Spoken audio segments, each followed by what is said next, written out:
So I can't tell you what a pleasure it is to introduce the most affable, cultivated, humanities-oriented, well-educated, fluent in Russian political scientist I have ever met. And for me to say such wonderful things about a political scientist, especially in this building, is really something. I've known Bill Taubman for decades, and I've admired and read his work for decades. He's got this title, Bertrand Snell Professor of Political Science Emeritus. He's been at Amherst, I think, sort of since the Truman administration. And has published many books. 1967, a book, Soviet Youth and Ferment, The View from Lenin Hills. I'm not going to read all the books, but books on foreign policy, Stalin's American policy, Moscow Spring, written with his wife Jane Taubman, who's here. She's professor emerita of Russian and Russian literature at Amherst, and 3 different books on Nikita Khrushchev, and most famously Khrushchev, or as they say here, like they say Boris Godunov instead of Boris Godunov. So Khrushchev, The Man and His Era, published in 2003, which won a Pulitzer Prize, and he was last year speaking about that book. He's an extraordinary speaker and thinker, and he's the author of the soon-to-be-published Gorbachev, The Man and His Era. Is that correct? Gorbachev, The Man and His Life and Times. Right. I mean, I don't have that written here. This is from your bio. They don't even have the name of it here. His Life and Times. That's going to be published in September by Norton. Is that right? By Norton. And then I actually just want to quickly read to you what he himself wrote on his Amherst website, because it's so charming. He said, "One of the virtues of teaching at Amherst is that almost everyone is drawn into offering interdisciplinary courses. In my case, such courses have included totalitarianism, war, poverty, perspectives on the professions, national identity, and personality and political leadership." I think you probably love that last one. Especially. Besides being wonderfully stimulating in themselves, these ventures have the added virtue of enriching one's own specialized courses. He's taught Russian politics, rethinking the Cold War, a seminar on Gorbachev, the end of the Cold War, the collapse of the Soviet Union, in which students joined me, that is to say, Bill Taubman, in trying to research and understand the arc and impact of Gorbachev's life and career. Well, as we'll see, the impact of Gorbachev's life and career was nothing less than really earth-shattering, because it was so important in bringing about the collapse of the Soviet Union. For Russian Area Studies, this is our 25th anniversary lecture commemorating the 25th anniversary of the collapse of the Soviet Union, which happened at the very end of 1991, so just a little over 25 years ago. And I'm absolutely thrilled and delighted. Join me in welcoming Professor William Taubman, Amherst College. Thank you.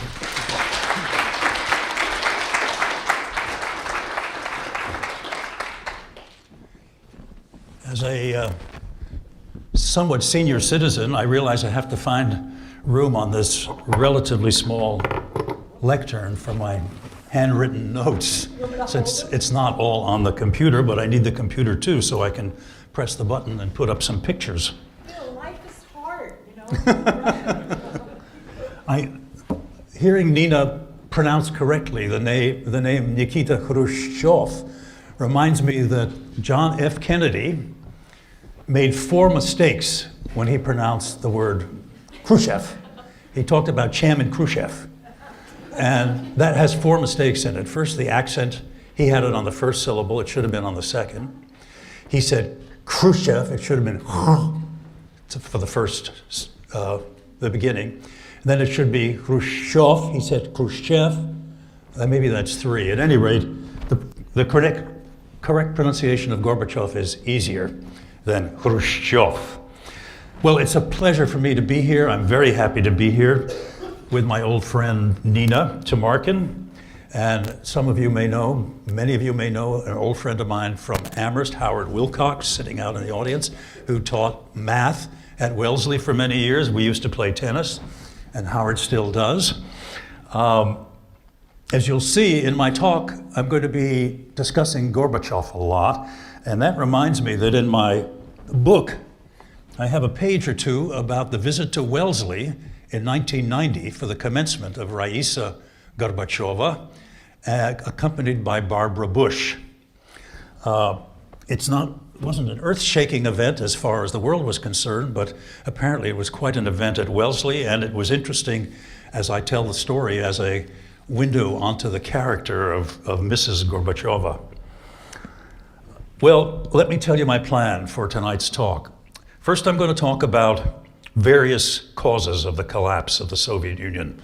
Underlying causes, immediate causes, more immediate causes. And I'm going to then talk about Gorbachev himself as a person and as a leader.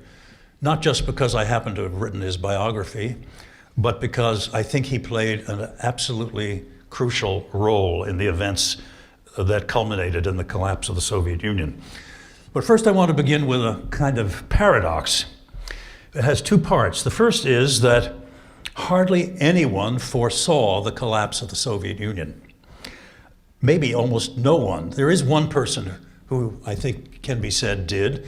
That was Andrei Amalrik, who was a Soviet dissident who in 1981 published a book called Will the USSR Survive 1984? And of course it did, but not much more than that. As for Americans, it's hard to find anybody who foresaw the collapse of the Soviet Union. Some people say they did in retrospect. I dare say that Nina's dissertation advisor, Richard Pipes, the great historian of Russia, then working for Ronald Reagan in the White House, foresaw, or at least would say he foresaw it. He tried to bring it about. He and other Reaganites credit Ronald Reagan with bringing it about by threatening the Soviet Union with Star Wars, Strategic Defense Initiative, and running them, as it were, into the ground. I don't agree with that, and as you'll see, I'm probably not going to mention Ronald Reagan again in this talk. Now, the second part of this paradox is that this event, this world historical event that no one foresaw, once it happened and you start looking for the causes, they're all over the place. There are tons of causes that one can point to, many, many reasons, not only why it happened, but why it had to happen. That is to say, why it may have been, some argue, that the Soviet Union was doomed from its very beginning in October 1917. Well, let me turn to some of these causes that one can point to before you'll hear as I'm going through them, you'll begin to hear Gorbachev's name, and then I'll turn to him especially. The first underlying cause, or theory as it were, as to why the Soviet Union collapsed is a kind of abstract and philosophical theory associated with the late historian of Russia at Berkeley, Martin Malia. And in his book, he argues, in effect, that the Soviet Union, or the Bolshevik project, was doomed from the start because it was at odds with human nature. That is to say that the vision of communism, which inspired the Bolsheviks, or at least most of them, those who were not interested in power per se, and I think most of them were indeed interested in that vision, was a vision of heaven on earth, from each according to his ability, to each according to his or her needs, was the slogan of communism as it was supposed to eventually come about. The idea is that this is impossible. This is just contrary to human nature. And therefore, they had to resort to force to try to bring it about, since it wasn't going to happen naturally. But that force brought about, in due course, under Stalin especially, a totalitarian police state, which eventually, following the logic of this explanation, had to be reformed, especially after Stalin died. It had to be reformed. But the trouble is, it couldn't be reformed, because once they loosened the controls, once they ceased applying terror to compel obedience by the Soviet people, the system inevitably fell apart. Well, just a comment on this particular theory. I think it's too simple. There are many turning points along the way when decisions were made or not made that could have changed more or less the path that the Soviet project was taken. And as a person interested in biography, and in particular the role of leaders who have a decisive effect, at least as I see it on history, I simply ask myself a question like, what if Stalin had been hit by a truck in 1925 and killed? That would have changed a lot. Not everything. It would still have been a very cruel regime, but it wouldn't have been the Stalinist nightmare that eventually developed. What about some other basic causes? Well, one was the super-centralized nature of the political economic system, which it has been argued clashed with the imperatives of a modern economy and of modern technology. The example that is always given is that science and technology cannot thrive in a closed, compartmentalized society, moreover, one that's isolated from the rest of the world. By closed and compartmentalized, I mean that scientists working in one institute can't talk to scientists in another institute, and certainly Soviet scientists can't talk very much to American scientists. And so eventually economic growth was going to slow, and damned if it didn't. And technology was not going to develop, and damned if it did. And pretty soon they would be lagging far behind and find themselves, as they did, in a period of stagnation which led Gorbachev to attempt the reforms which he did. Another kind of basic cause has to do with ethnicity and nationalism. The Soviet Union, I'm sure you know, was like the Russian Empire before it, was a multinational enterprise consisting of Russians, Ukrainians, Georgians, Armenians, Balts, 15 republics, as it turned out, under the USSR. Now, Lenin was smart enough to play on the existence of nationalism to make the revolution, to attract supporters for it. And then he tried, again, very cleverly, probably too cleverly, to tame the very nationalities whom he had attracted to the revolution by giving them the appearance of authority, their own separate republics, their own governmental institutions, their own flags, their own anthems. But the trouble was that this created a kind of time bomb, ticking time bomb. That is to say that in the long run, these nationalities who had been given all these accoutrements of authority were probably bound to demand the real thing, especially after Gorbachev took the lid off and allowed them to think that they could act democratically to get what they wanted. A third general kind of underlying cause of the collapse of the Soviet Union involves the world. It's beyond its borders, the international dimension. The Soviet Union was a great power. It was a superpower, or at least it thought of itself that way, and the world did too, in a Cold War with the West. But in the process of fighting that Cold War, it overextended itself in a battle with the much richer West, overextended itself geographically in places like Afghanistan, in Eastern Europe itself, for that matter. It fell behind the United States in the arms race. It put a much bigger proportion of its economic resources into the military, shortchanged the consumer economy, shortchanged its people's lives, which was a recipe for the kind of discontent that eventually bubbled up. So if these are sort of general causes, I now turn to what you might call more immediate causes.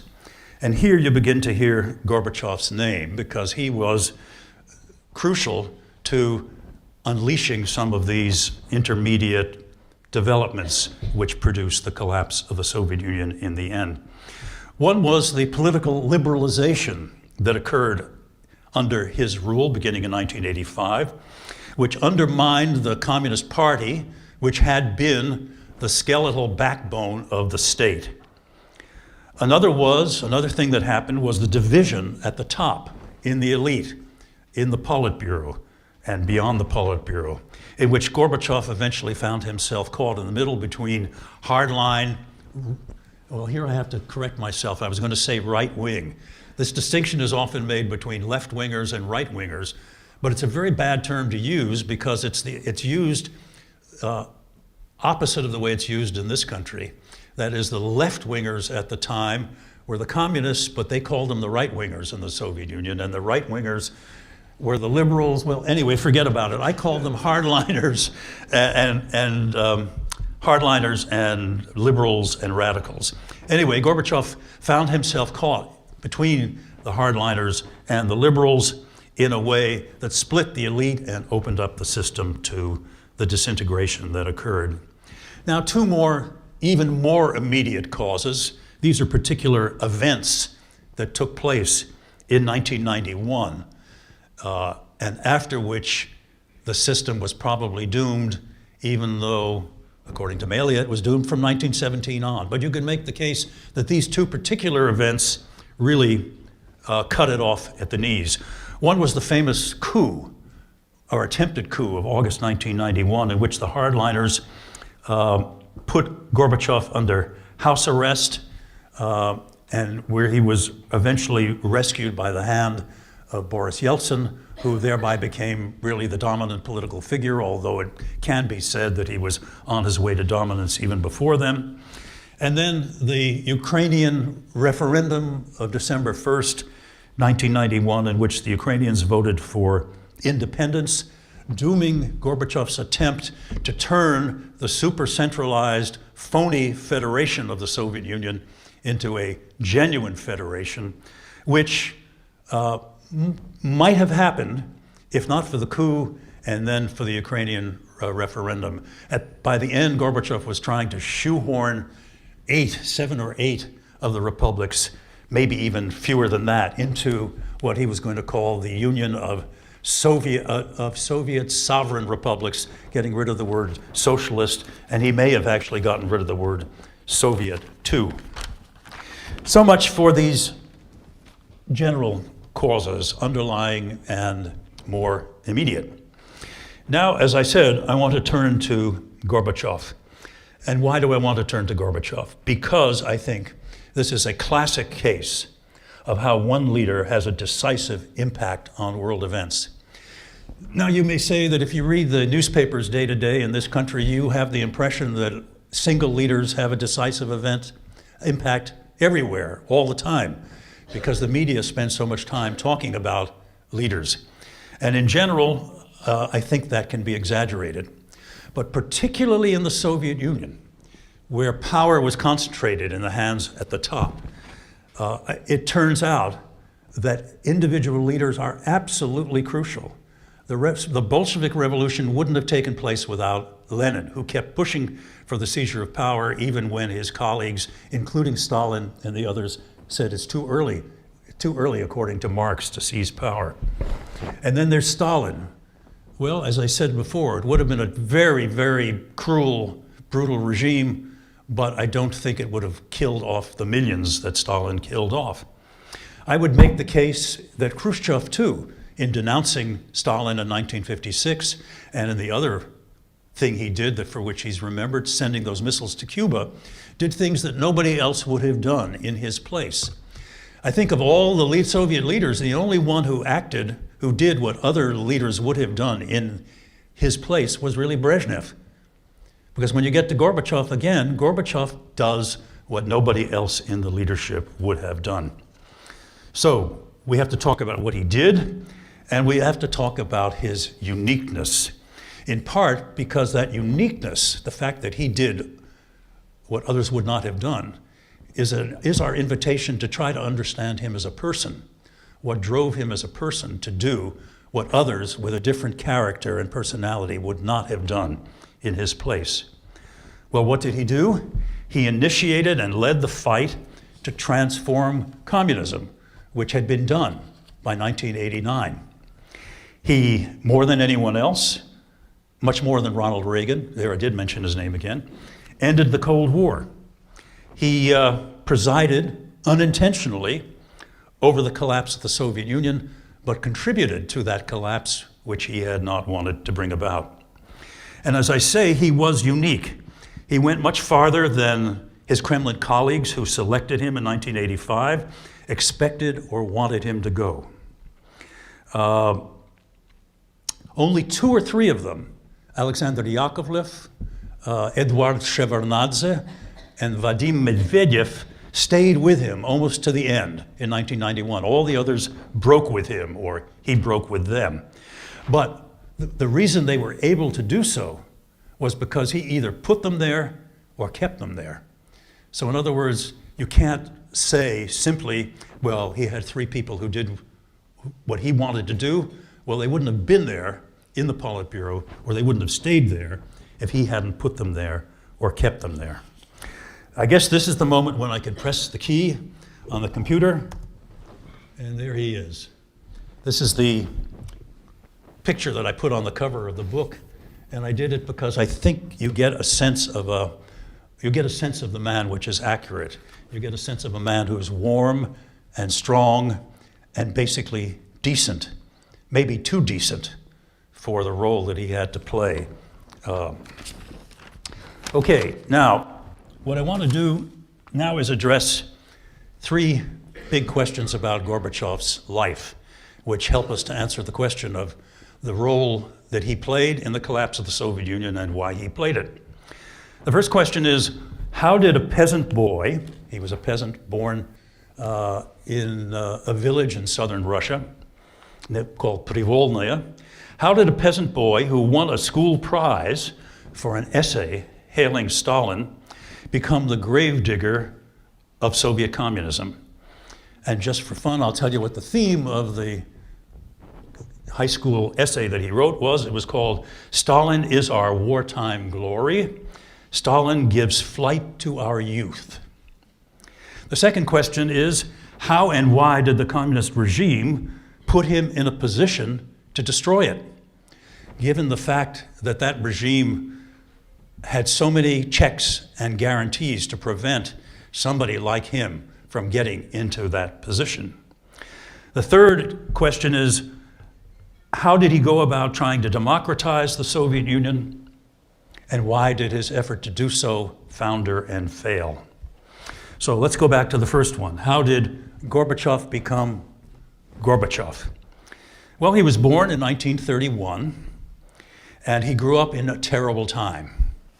Collectivization of agriculture with millions of victims, a famine, the famous famine of 32-33, in which several of his cousins starved to death, the terror, the Great Terror of the late 1930s, in which both of Gorbachev's grandfathers were arrested and sent to prison.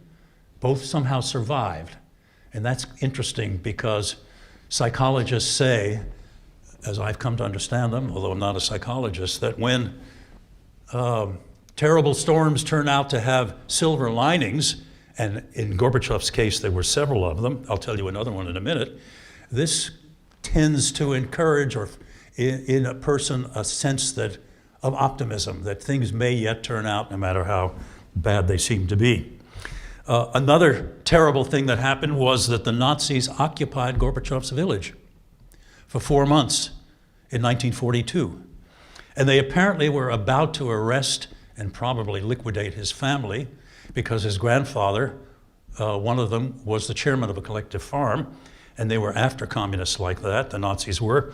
And then before that could happen, they were driven out of his village. Well, when I think about his childhood, I'm reminded of a phrase that Soviet school children were often encouraged or required to say during Stalinist times, and that was, "Thank you, Comrade Stalin, for our happy childhood." And my point is that in its own way, and I go into this in much more detail in the book, Gorbachev's childhood actually was happy. He says about his childhood, "We were poor, practically beggars, but I felt wonderful." Well, why did he feel wonderful? And here I won't go into much detail, but he had wonderful grandparents and wonderful parents, especially his father.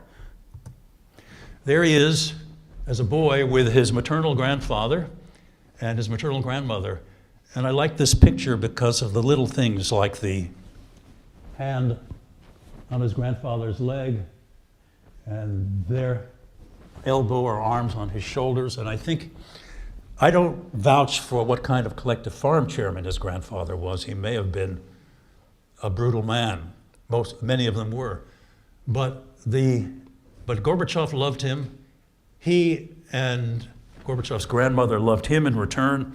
And I've read accounts which say, if they can indeed be trusted, that they were quite wonderful people. And now here's Gorbachev's father, Sergei Gorbachev. And I think you can see it again in the face. Maybe I'm reading too much into it, but I think you can see that as Gorbachev speaks of him and as others speak of him, he was a lovely man.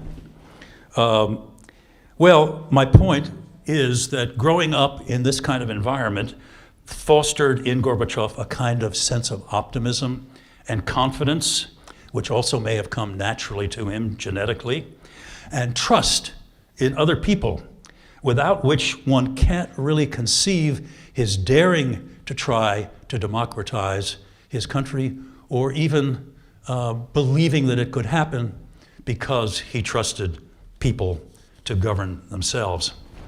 I don't want to reduce everything about Gorbachev to his parenting and grandparenting, and so I would point out that I think some of that optimism and confidence came also through, in a way, his identification with communism itself. Communists prided themselves on their ability to change the world almost overnight, as they thought they were doing in the 1930s. But whereas communists of the Stalinist type produced Stalinism, Gorbachev drew on what he saw as the original idealism of Lenin, that he thought had been perverted by Stalin, to bring himself to believe that Stalinism could be overthrown and that they could build, well, in the beginning, communism with a human face, although I would argue that by 1990-91, Gorbachev had in fact become a social democrat. Now, the next place in his evolution that I want to talk about briefly is Moscow State University, where I had the pleasure, although it wasn't always pleasure, of spending a year, 1965-66, as a graduate student. In fact, I was in the same department or faculty, law faculty, as Gorbachev, and I lived in the same tower of one of the skyscraper, the wedding cake skyscraper. Well, anyway, Gorbachev attended Moscow University, which was the elite university. So the question arises as to how did he get in there? And this is interesting too. He was a star student in high school. He won the second highest award that the Soviet Union could give, the Red Labor Banner, for helping his father break records in harvesting grain. And he also managed to get himself appointed a candidate member of the Communist Party very young. And here is a quote from what Gorbachev wrote in his application when he applied in 1950, when he was 19 years old, to become a member of the Communist Party, or candidate member. Quote, "I would consider it a high honor to be a member of the highly advanced, genuinely revolutionary Communist Party of Bolsheviks. I promise to be faithful to the great cause of Lenin and Stalin, to devote my entire life to the party's struggle for communism." Well, how did he get in? Partly by writing stuff like that. But as he said later, he said this about himself. He said, "I got in without taking an exam, without an interview, without anything. Nobody asked me a thing." Well, I'm saying this in part for you students out there who've just gone through this process yourself. Well, in my opinion, I deserve to be admitted. I was someone you could count on. And that's how it turned out at the university. Well, he didn't just get into the university. The university was a place where even under Stalin, who died in 53, and Gorbachev got in 1950, there were some free thinkers around. They couldn't speak freely, but some of them were leftover elder professors from before the revolution. Others had harbored secret thoughts. Some of the students had seen a lot themselves. And one of the people, perhaps Gorbachev's best friend at the university, was a Czech student named Zdeněk Mlynář, who turned out to be, in 1968, the chief ideologist of the Prague Spring under Alexander Dubček. And Mlynář has recalled what it was like being with Gorbachev and what kind of person Gorbachev was. And here is something from Mlynář's recollections. At one point together, they watched the classic film Cossacks of the Kuban, made in 1950, a Stalinist musical comedy. Yes, such oxymorons did exist, not only exist, but were wildly popular just when real life was at its worst. Anyway, in this film, happy collective farmers joyfully bring in the harvest. It's not true, Gorbachev whispered to Mlynář as they watched the film. Gorbachev continued, if the leader of a kolkhoz, collective farm, does not use brute force against the farmers, they would probably not work at all, unquote. In one scene, pretty blonde milkmaids in sparkling summer dresses, who have just won a socialist competition by overfulfilling their plan, storm local stores for their own harvest of prizes, shoes, hats, candy, balloons, and even prepared to buy a piano for their collective farm. Pure propaganda, Gorbachev informed Mlynář. You actually can't buy anything. So this gives you a sense of what these people, they were believers in communism, but they could see through the facade and regret much of what Stalinism amounted to. And the university was also the place where Gorbachev met and married Raisa. There she is on the right. I'm going to tell you a bit more about her at the very end as a way of bringing the talk to a very sad conclusion. Okay, how did Gorbachev become the leader/destroyer of the Soviet regime? Part of the answer has to do with qualities that he demonstrated as he climbed the ladder of the Communist Party in the city of Stavropol in southern Russia. He was smarter, better educated, more honest, less corrupt than almost all of his peers. Now I'm going to quote from a woman who worked for him in those days, whom Jane and I interviewed on one of our trips to Stavropol. Her name was also Raisa Basikova. And she told us that most of the men working for the party at that point were, quote, show-offs and extremists, not nearly as, quote, smart and solid as Gorbachev. Many of the men, she said, were crude and arrogant and took liberties with women, unquote, whereas he treated them with respect, unquote. In addition, Gorbachev went out of his way to appoint women as city and district leaders. And lest you think that this was a rare case, I can recall a trip that I took with Khrushchev's son, Sergei, and his wife to Ukraine, to Donetsk, which is now, of course, in eastern Ukraine under separatist rule. It wasn't at this time, this was 1991. And we had dinner in a cafeteria in a hotel with some party officials. And I remember to my shock that they downed 200 grams of vodka with breakfast and started chasing the waitresses around the room until they disappeared into the kitchen. I was surprised. I wasn't surprised, but I remembered it, as you can see, until this day. Now, Raisa Basikova also said this about Gorbachev. She said his closest advisor was his wife. She said they were wonderfully, quote, open and sincere with each other. She was, quote, very smart, unquote, and he knew that and listened to her. He didn't trust many party workers, but he did trust her in everything. Even when the advice she gave him wasn't good, at least it was sincere. His aides, she said, just weren't on his level. That's why she influenced him on everything, including personnel issues. Okay. So why did the regime promote him? Partly because he was, as I say, smart, educated, and seemed to be a good man. And behaving in this way, he impressed the hell out of Soviet leaders in Moscow who, and here's one of these accidents of history, who happened to vacation at resorts in the Northern Caucasus near where Gorbachev was climbing the party ladder. And one of those was Yuri Andropov, who, when he first met Gorbachev, was the head of the KGB and later, of course, became a Central Committee secretary and then leader of the Soviet Union until he died very quickly. And Andropov vacationed there. He got to know Gorbachev. He got to like Gorbachev. And here's a picture. This is one of my favorite pictures, a picture of Andropov. Oh, sorry. This is Gorbachev about the time he married Raisa. Isn't that interesting? Jade and I talk about this. In this picture, he sort of looks like a French movie star. And here is Andropov in the Caucasus Mountains taking a picture of Mikhail and Raisa. They would take hikes together. They would cook shashlik together. They would sing songs by a campfire together.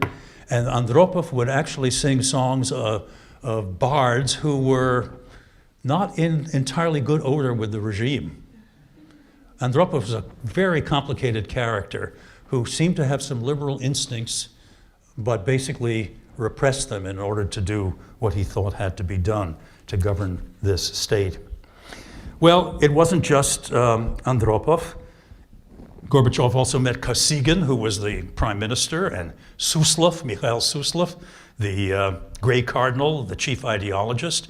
None of these people were as liberal as Gorbachev turned out to be, but they were all involved in promoting him.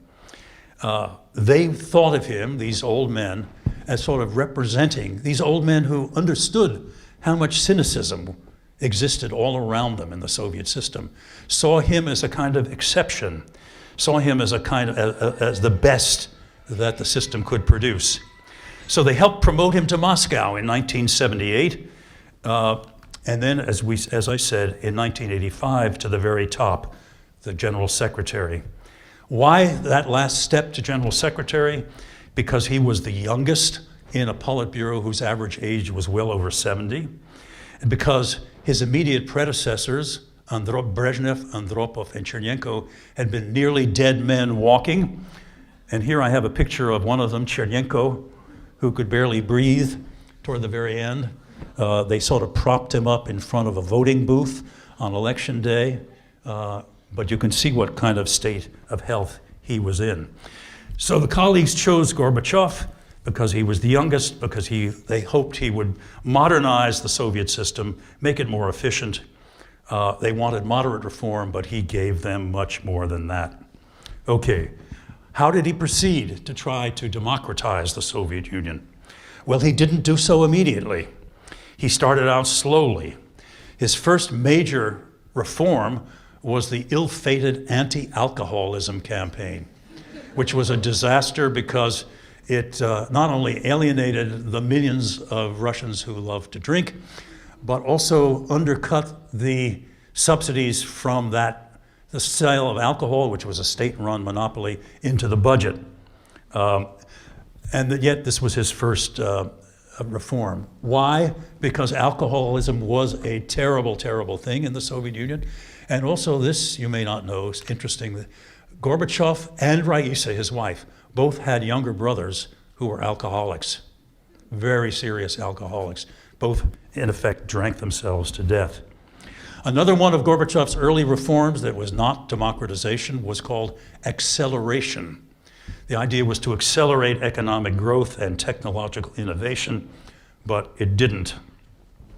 At the end of 1985, Yakovlev, Alexander Yakovlev, his close ally in the leadership, came to Gorbachev with a memo which included some of the following startling recommendations. The party must give up its leading role in the state. It must govern itself democratically. The state's legislative and executive branches must be separated. The legislature must become a working parliament with members chosen in competitive elections. The judiciary must be independent. guaranteeing individual rights, including the right to property and freedom of personal communications. Workers must have a real voice in governing their enterprises. The country should have a president elected by the people from nominees presented by at least 2 political parties. This was the recipe that Gorbachev eventually followed. But what was Gorbachev's reaction at that time? Rano, too soon, premature. He did promote glasnost, openness, which verged pretty quickly on free speech, but he held off, and it was only in 1988-89 that he took the steps that he had said were too premature in 1985. In 1988, the 19th Party Conference in June okayed mostly free elections in 1989 to create a working rather than rubber stamp parliament. And Gorbachev cut back drastically on the power and extent of the Communist Party apparatus, which had held the state together. By the end of 1988, one could say that he had broken the back of the communist regime. But the irony is that these very reforms exacerbated problems which were already there, but getting worse. One of them was economic shortages. Just to give you a list of goods which were in severe shortage already in 1989, if not unavailable: meat, sugar and sweets, toothpaste, soap and detergent, school notebooks, batteries, shoes, fur hats, coats. This kind of economic situation was beginning to undermine seriously the faith that people had originally had in Gorbachev and in the reforms he was carrying out. Nationalism was the second problem, which was getting worse and worse. Beginning in 1986 in Kazakhstan, there had been riots when the Gorbachev regime tried to replace a corrupt Kazakh leader with an uncorrupt Russian, and the Kazakhs didn't like that. Then there were the Armenians and Azerbaijanis killing each other over the territory of Nagorno-Karabakh, which is in Azerbaijan, but populated mostly by Armenians. Then there was the troops massacring protesters in Tbilisi, capital of Georgia, in 1989. The Baltics pressing harder and harder for independence, and Ukrainians beginning to move in that direction, and even stirrings of Russians wanting independence from the Soviet Union for Russia. And then the other problem that I was going to mention, which I already mentioned before, is the polarization. We know what polarization is in this country now. Well, they had it then. Gorbachev caught between the ever more radical Democrats, who chose Boris Yeltsin as their political leader, and the hardliners who wanted to reverse Gorbachev's reform, whereas Yeltsin and the Democrats wanted to make them go farther and faster. By 1990, there's some evidence that not only the Soviet Union was coming apart, but that Gorbachev himself was beginning to as well.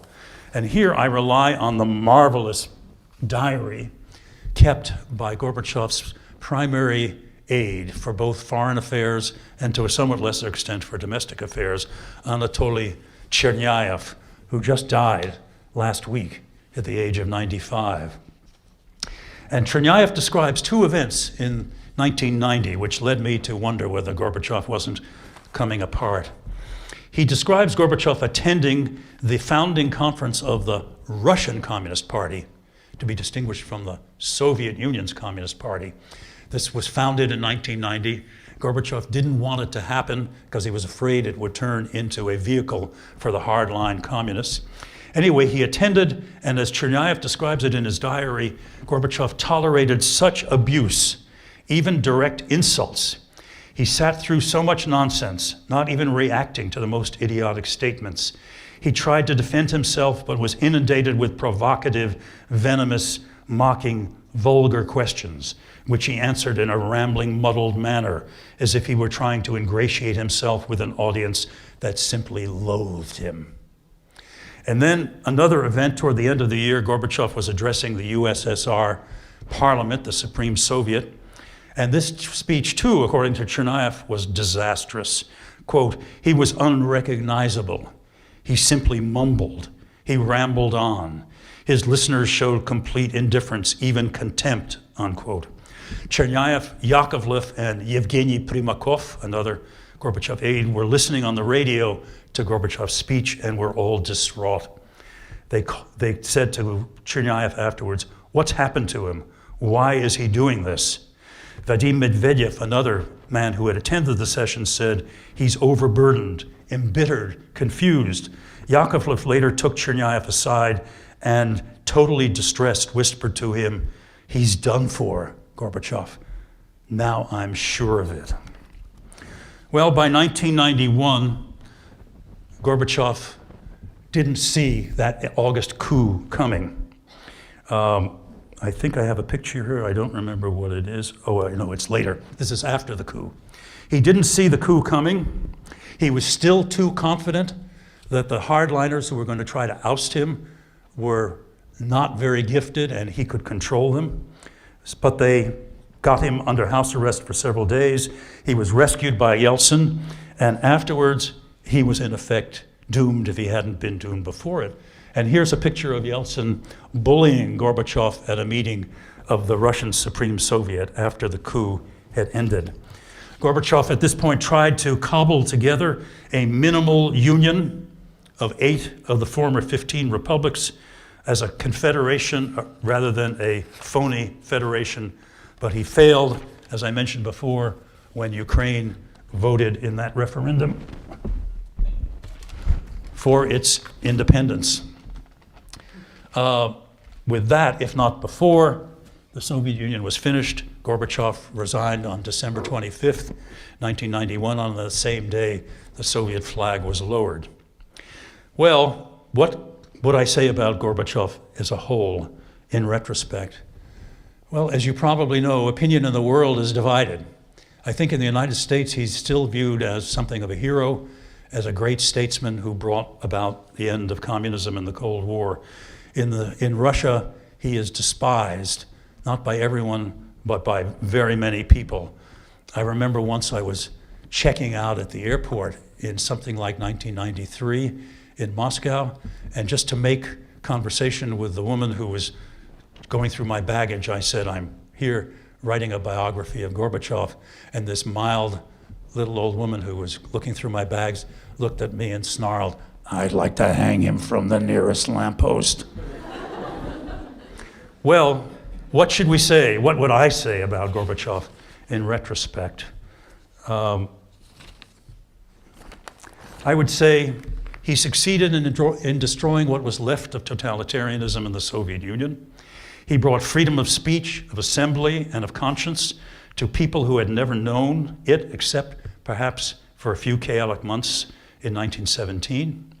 By introducing free elections and creating parliamentary institutions, he laid the groundwork for democracy. And here I would say something that some of you may disagree with. I would say it is more the fault of the raw material he worked with than of his own real shortcomings and mistakes that Russian democracy will take much longer to build than he thought. He also ended the Cold War more than anyone else, reducing the danger of a nuclear holocaust. He allowed East European countries to become their own masters. He dismantled an empire or acquiesced in its dismemberment without the orgy of blood and violence that has accompanied the breakup of so many others. He was, I would say, a master politician when it came to consolidating his power, achieving power and consolidating it, and using it to transform his country. He was not nearly as good a politician when it came to playing the game of democratic politics, which he had succeeded in bringing about. He let loose forces and people. He helped free these at home and abroad that eventually overwhelmed him in the end. I think in the end, I see him as a tragic hero, brought low in the end by his own shortcomings, but even more by the unyielding forces he faced. And now let me go back to Raisa and Mikhail. There's a picture of her a year or so before she died of leukemia in 1999. Unlike too many politicians, Gorbachev loved and cherished his wife. Unlike a lot of politicians or Soviet politicians, he was a committed and involved father and grandfather to his daughter and granddaughters. Yet after his wife died in 1991 at the age of 1999, he said, and these are his words, "I'm guilty. I'm the one who did her in. Politics captivated me, and she took it all too much to heart. If only our life had been more modest, she would be alive today." I know that's a sad note to end my talk on, but as I say, I do see him as a tragic hero. One may hail or regret, as Vladimir Putin does, the collapse of the Soviet Union, but in the end, I feel for Mr. Gorbachev, in part because of his sad personal life. He's still alive. Jane and I saw him in Moscow last June, and he's not in very good shape. But he still was cheerful, still optimistic. He comes across as the decent, natural man that he actually is. I'll stop there. Try to answer questions or respond to comments if you have.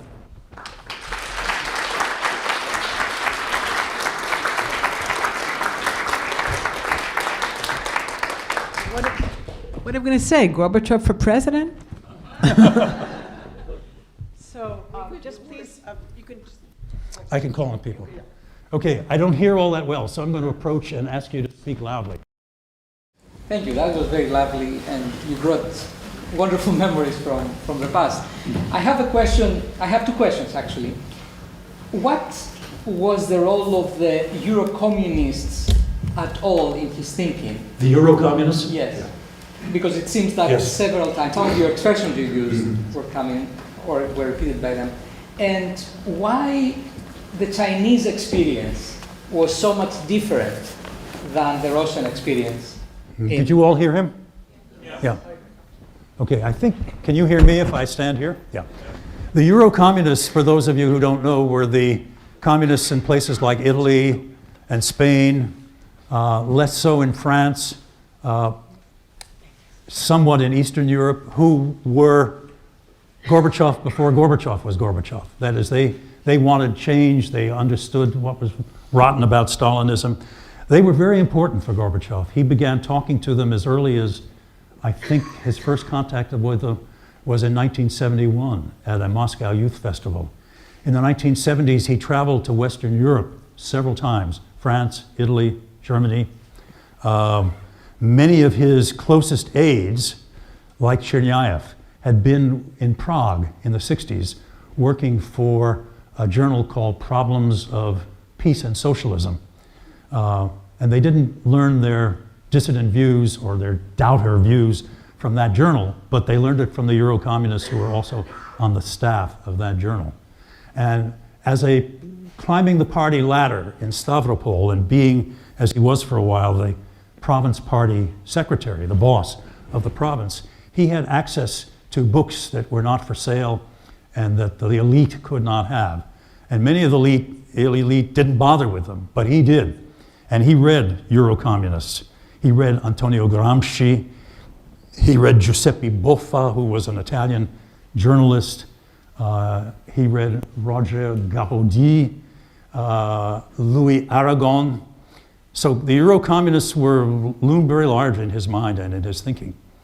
And the second question was, what was it? China. Sorry?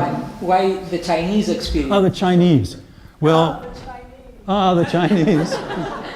I asked myself this question a lot, and I wish I knew more about the Chinese, because I know a lot of people have said, some at the time, and many since, that Gorbachev went wrong by not following something like the Chinese model, which I know enough to know involved economic reform while keeping the political lid on. Essentially, Gorbachev reversed the process, took the political lid off while the economic system changed very, very slowly. He thinks that he tried economic reform and it didn't work, and the reason was that the party bureaucrats were resisting it, and therefore they had to be undercut before he could proceed further. I'm not sure that's the case, but I certainly know enough to know that Chinese history and Chinese traditions were different. The timing of the revolution was different. The state of the countryside was different. And so it's probably the case that had they tried it, it wouldn't have worked. Of course, there was an alternative to what Gorbachev tried, and that was keeping the lid on politically and keeping the lid on economically too. And I suppose it's possible to believe, you ask yourself, what would have happened if Gorbachev had been hit by a truck and killed and had not done all the things I just described him as doing? Well, most people would say the Soviet Union could have limped along, the regime could have limped along for 10, 20, 25 years. Who knows? But if it had, it's quite plausible that it would have ended in a much bloodier mess. I mean, there's been plenty of blood since, and of course the war between Russia and Ukraine is the latest. But still, it could have been even worse, like Yugoslavia. And if it wasn't, it was partly the way that Gorbachev did it. Yes, Valerie. Oh, she's going to have a microphone, right? Yeah. Thank you for a great talk. So if we assume, and I think it's fair to assume this, that Gorbachev didn't want the Soviet Union to collapse, right? That wasn't what he wanted. It seems, and if we think about the policies that he put in place, like Glasnost, so it wasn't Glasnost that wrecked the Soviet Union, right? It was nationalism at the end of the day. As you pointed out, the situation was the Soviet Union was set up like that, so that if it was going to fall apart, it could fall apart into these national republics. And so I guess what I remember being taught in graduate school was that Gorbachev was sort of woefully naive about the nationalities.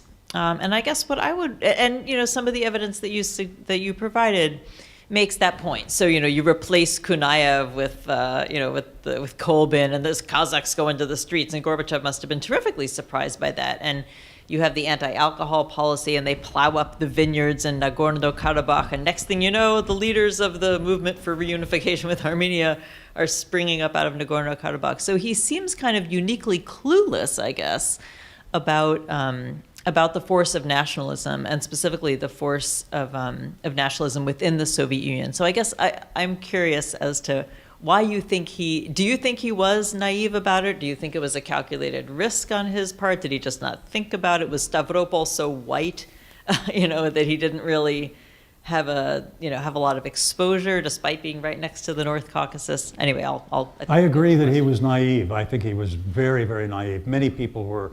Maybe he more than most. It may have been a part of his optimism, his sense that people could get along if you just gave them the space to be freer than they were. That democracy was not the trouble, but the solution. And there were plenty of people around in his own circles in the Politburo who told him it was the trouble, not the solution, and that it was giving these people glasnost and democracy that allowed them to run amok. It may also have had to do with the area where he lived, which was pretty multinational.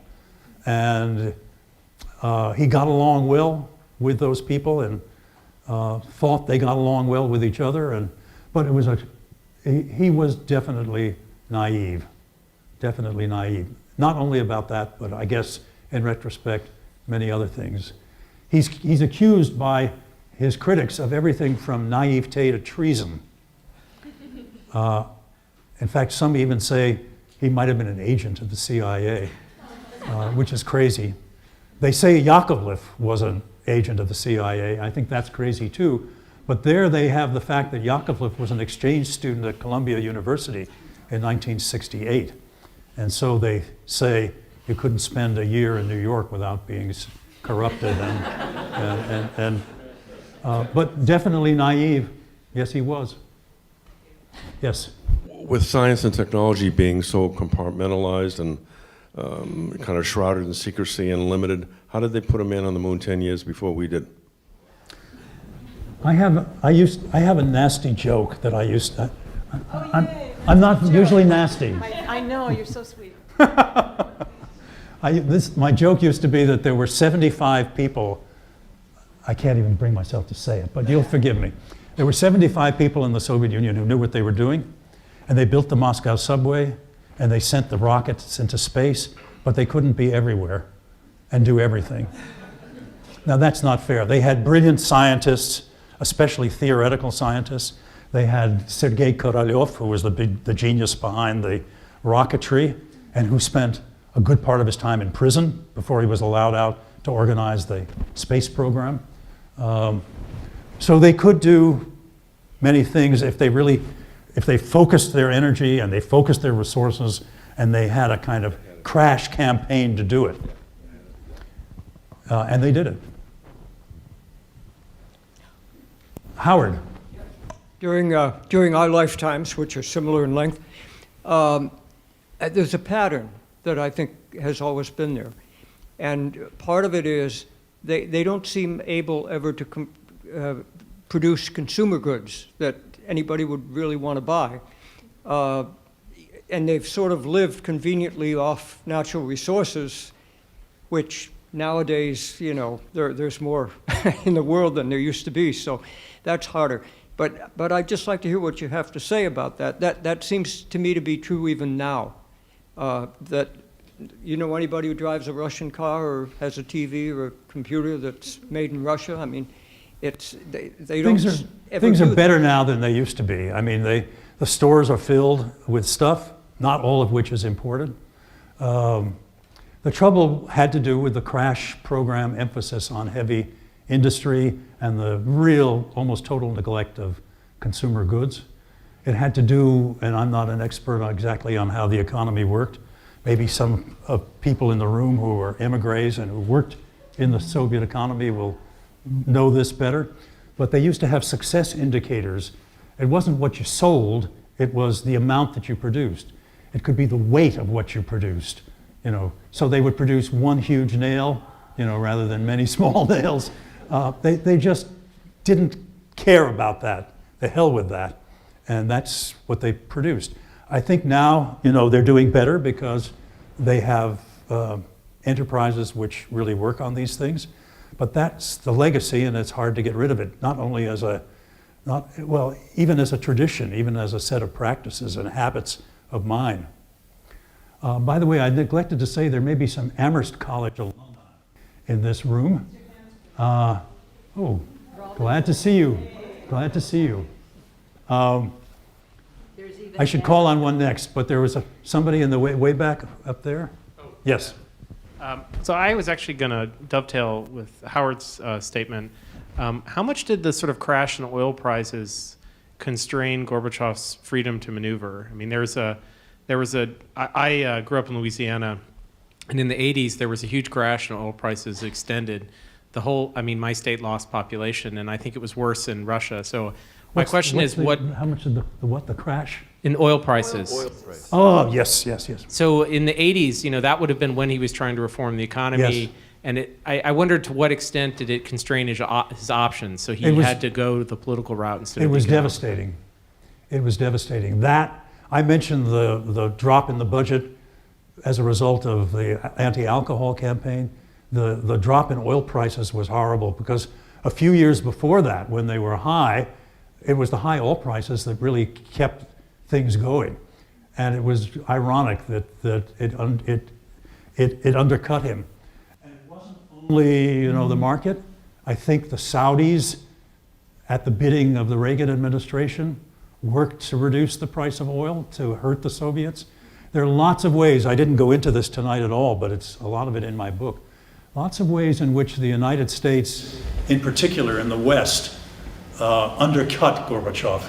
The first thing they did was they doubted, a lot of them, a lot of our leaders, not so much Reagan himself, who got very quickly to admire Gorbachev and think he could deal with him well, but Cheney, Cheney was the vice president under Bush.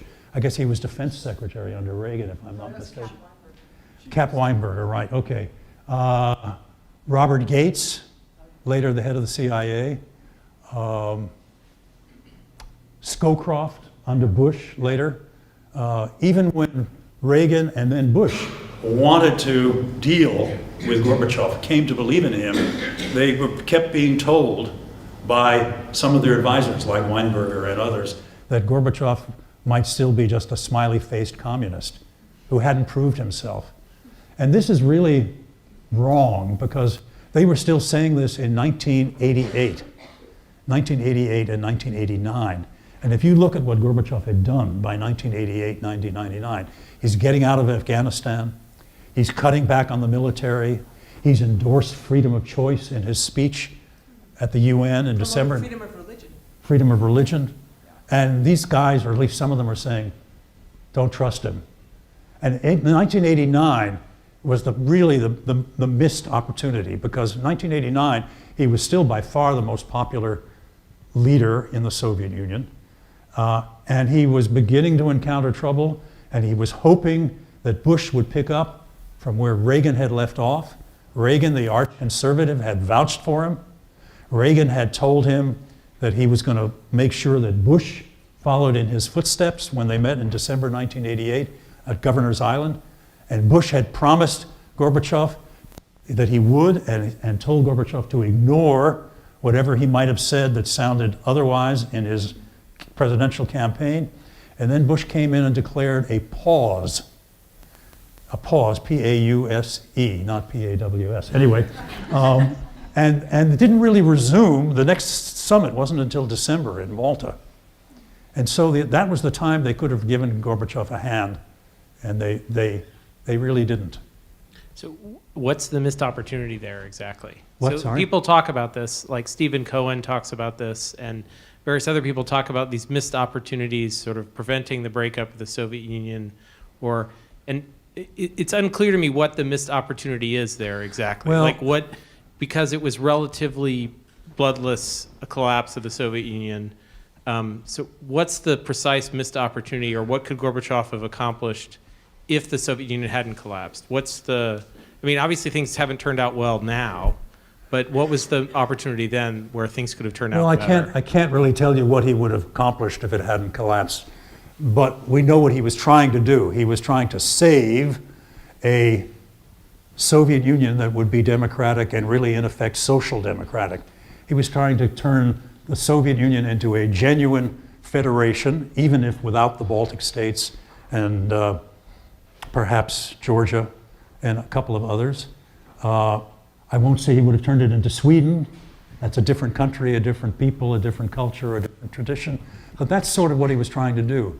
And I've asked myself, frankly, as one looks at Trump and Putin and wonders whether they will have a summit after all of the hacking and all of the accusations. Trump, who may have wanted that, now has to face the fact that any deal he makes with Putin will immediately be, condemned as having occurred because Putin's got control over him. But until all of that started happening, I was kind of hoping that they would get together and make a deal of some sort. You'd have to describe what it is. But in retrospect, the best partner for the United States in the Soviet or Russian imperium was Gorbachev. Yeltsin turned out to want to cooperate and tried very hard, but he was inconsistent, erratic, drunk half of the time. Putin, we know, is very, very different. Gorbachev was the one. Now, again, the reason they didn't cooperate with him was, on the one hand, they didn't trust him, and I think that can be shot down immediately. The other was they were afraid that he wouldn't last. And that is a genuine concern in retrospect, because we can see him running into trouble. But the other time it came up was in 1990-91. Gorbachev wanted big Marshall Plan size aid from the West. He could barely bring himself to ask for it because it was so humiliating. But on a couple of occasions, the record shows that his aides uttered the sum of $60 billion, and he didn't get it. He got a lot from the Germans in return for approving their reunification and continuation in NATO. He got much less from the Americans. Bush and his people said, we have a budgetary problem of our own. There's one conversation between Baker and Gorbachev, which I quote in the book, in which Gorbachev is trying to bring himself to ask, and Baker is offering him $1 billion, and Gorbachev is pushing for a little more, and Baker says something like, you better take $1 billion now, or you won't get even that. So I don't want to be naive myself and imagine that that kind of big money would have saved the day. There were too many ways in which money could have gone down the drain, down the toilet in the Soviet Union. But as Margaret Thatcher said at that time, by which time she was out of office, she said, look how many people died to destroy Nazism, to destroy Hitler and Nazi Germany. Look how much money was spent. Look at the millions who died. And Gorbachev did this for us with communism. So we should at least go all out to try to do it. And Jack Matlock, who was the American ambassador to Russia at the time, says too, I can see the risks. It might have gone down the drain, but we didn't really try. And that's sad, as Trump would tweet, sad.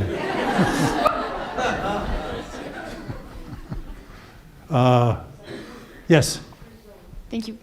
I was wondering about the economic causes of the fall of the Soviet Union, because I felt you spoke about the shortages of food and of certain items, but I felt you put more of an emphasis on the political causes, the nationalism and so on.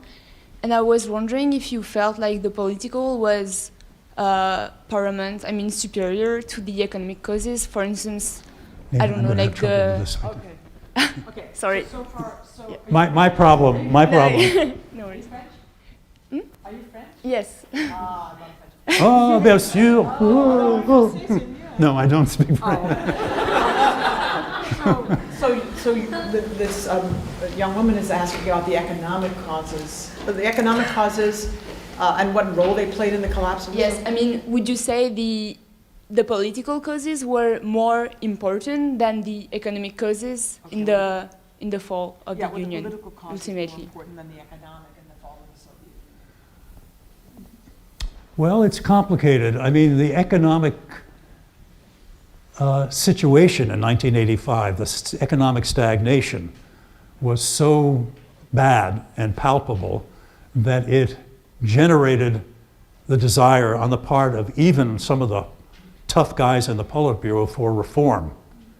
I don't think they were motivated initially by the sense that we don't have enough free speech or enough freedom or democracy. No, they thought the economy was growing too slowly and goods were too scarce, and so reform was needed. And Gorbachev then began those reforms, and as I mentioned a few minutes ago, the first reforms didn't produce much, in part because reforms that I didn't even mention were sort of contradictory and half measures. So he then resorted to political change, which then not only didn't solve the economic problem, but made it worse. So it was both. But probably, if I had to choose one rather than the other, I would say the political changes really broke up the system. Thanks. An Amherst alum, yes. Yeah. I said I regret something, having been here tonight, that I never took a course with you, and Well, I'm not sorry sure what about you that. missed. Well, I think I'm beginning to learn. So, be that as it may. Is there much of a spirit today of entrepreneurship in Russia? Do they have the, because I still, I'm from way back. Do they still have the democratic impetus to succeed, the average person in the street? Because I've always felt, and as our French young lady just was asking, there's a large degree, I think, in my understanding of history, of economic opportunism and lack of opportunism that dictates how nations ultimately behave or how leaders evolve. So what's going on in Russia today? There may be people in the audience who know more than I do about that, because when I go to Russia, which I often do, it's usually to try to talk to Gorbachev about what was happening back then. But I live there, and walk around and go to stores. There's an awful lot of economic activity. Young people, in the old days, when we would go there, among the young people we knew, children of the intelligentsia, the idea of, say, spending some time working as a salesperson in a store over the summer, no way. That was many of the things that American kids would do to make some money over the summer was beneath them. They didn't want to do it. Nowadays, people are into business, into the economic activity. There are entrepreneurs who are very enterprising, very. They're not all crooks. What? They're not all crooks. Not all crooks, no, but a lot of them are. There's tremendous corruption. And I think those who are that way in part because that's what you have to do. We had some friends, Jane and I, who were scientists who worked for the ministry that supervised the production of medical equipment. And when the Soviet Union collapsed, they did what a lot of people did. They sort of took over the material they were working with, the labs they were working with, and set up a private enterprise. Not just themselves, but all the workers cooperated. And they've done quite well. But they've done quite well, I think, by keeping their head down, by not trying to get too big, by being as honest as they possibly can be. And they probably don't tell us when they can't afford to be honest and they have to connive and pay people off. But it's a very different place now in the sense that there is a lot of private activity, private enterprise. Less so now under Putin that the state has regained control of many of the largest enterprises, and Putin has put his colleagues from the KGB days in charge of them, managing these huge enterprises for the state. But it's quite a different place, unrecognizable in some ways. Yes? So I have a question. Like, do you have any idea what's Gorbachev's opinions right now about Putin and what is happening in Russia right now when it comes to political situation? Gorbachev's opinion? Yes. Of Putin, yeah. Well, I have been shocked and disappointed at first to discover that Gorbachev, it's complicated. Let's go back. When Gorbachev left office, Yeltsin was the president, and they were longtime enemies. And for the first 10 years that Yeltsin was president, he treated Gorbachev very badly, and Gorbachev hated him and criticized him. When Putin came in, I think Gorbachev was pleased to see somebody other than Yeltsin. And he spoke very highly of him. He even went, I thought, too far in saying a certain amount of authoritarianism is now necessary, and democracy will take longer to achieve than he had thought. After a while, as Putin became even more authoritarian, Gorbachev began to criticize him. And in fact, some of his criticism got pretty rough. He would compare Putin's political party to the Communist Party for all the wrong, all the bad features about both. But even then, he continued to be sort of mixed in his view of Putin. And the other thing that was very interesting was on foreign policy, he began to sound exactly like Putin. Putin made a famous speech in 2007 at the Munich Security Conference in which he laid out his critique, blasting the United States and the West for everything.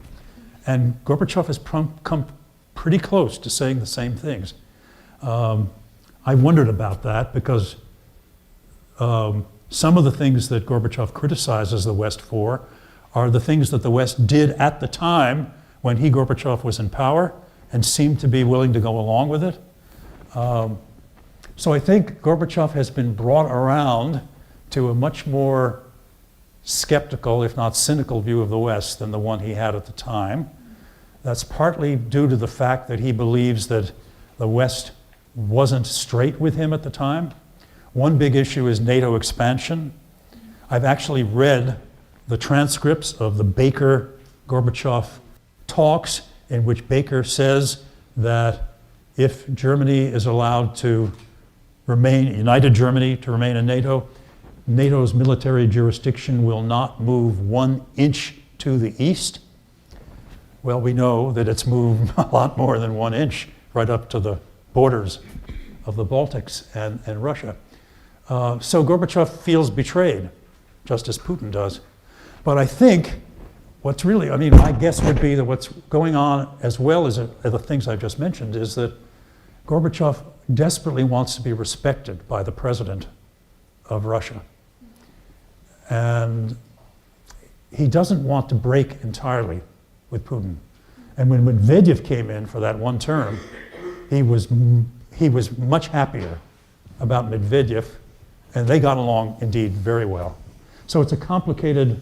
One other personal anecdote, for Gorbachev's 75th birthday, 2006, I think. Anyway, we went to Moscow, and we went to the party, which took place at a banquet hall on Leninsky Prospect called Napoleon. And a lot of big shots came, but Putin didn't come. And a few weeks earlier, Yeltsin had had his 75th birthday, and Putin came and probably paid for it. So Putin went out of his way to be nice to Yeltsin, who had made him president, and not so nice to Gorbachev. So the personal enters into it as well. Sir, yes? Gorbachev at all had a chance to read parts of your book? Gorbachev read my Khrushchev book in Russian. It came out in Russian. And he's rather chary about praise. He said, good solid work, good solid work. He hasn't read this book, but his English interpreter, Palaschenko, has read it. And Palaschenko is very close to him. And I frankly was a little worried about what would happen. You know, Palaschenko might tell Gorbachev it's not very good. So I waited until it was almost done to tell him. And Palaschenko wrote me back a long letter. And his first sentence was, your research is, I'm reaching for the words there in English because his English is so good. Your research is enormous and meticulous, and your views are your own. And what that meant was he wasn't going to argue with me about my views, but he was going to correct my mistakes, for which I was very grateful. Yeah. Thank you, sir. We have a lot of students here. I want to know how you got into this field originally. What attracted you to the Soviets and the Russians? The question is whether I can remember that far back. Well, I grew up in the 50s. I went to high school in the 50s, and I remember several things. One, the Cold War was really on. The Soviet leader was Khrushchev, who was a colorful character. He was jousting with Eisenhower and then Kennedy. I was just fascinated. I was kind of a news junkie, and I was watching what was going on. The other thing was my grandfather on my mother's side were born in Nikolaev, and they spoke Russian. My mother did not, but that must have influenced me in ways that I wasn't quite aware of. And then the other thing that went on that I remember was that I had relatives on my mother's side who, despite everything, seemed to think highly of Joseph Stalin. And I had somehow gotten the idea that he was a mass murderer. And so I couldn't quite figure out, how to put this together. And I began to wonder whether the evil that he did came out of Lenin and Marx before him, or whether he had perverted what Lenin had begun, inspired by Marx. And so when I got to college, I started studying Russian, and I started taking Russian history, and I started looking at questions that if you want to find the answers to today, take Nina's courses. All right, well, thank you so much all for coming.